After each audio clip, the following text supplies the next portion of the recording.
Shunaqasini ko'rgansizmi? Sartaroshimizga tur. Yanvarda o'rtasiga. Faridjon aka, assalomu alaykum. 1-yanvarga ham yo'q demay kelib, nima qilganingizga.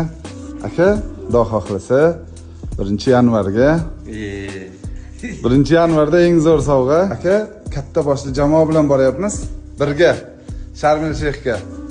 Mana sartaroshlar qanday qadrlash kerak. Rahmat. 3-4 yildan beri akamda oldiramiz.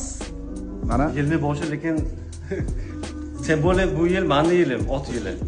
mana. Shuning uchun juda xursand bo'ldim. Rahmat. Endi otda ekishnaysiz. Biz dunyoda hammani xursand qilishga harakat qilishimiz kerak. Chunki hamma bir-birimiz uchun nimadir ishlar qilyapmiz. Men yilni boshida bir yaxshi niyat bilan aytdim. Aka 70 kishini olib ketyapman deganimda juda havas ko'zi bilan qaradilar. Aka, ma'qulmi men sizda bu yiliga yozaman desam, qo'ysangizchi, u bo'ladimi? Shunaqa sartaroshni ham olib ketasizmi deb anaqa. Akam o'zi katta biznesmen. Rahmat. Shu koshonani egasi. 1-yanvar mana hech kim yo'q. Birinchi mijozsiz, sen Birinchi mijoz. Katta rahmat. Qo'limiz yengil, Xudo xohlasa zo'r bo'ladi. Charchamaysiz aka, sog' bo'ling. Rahmat.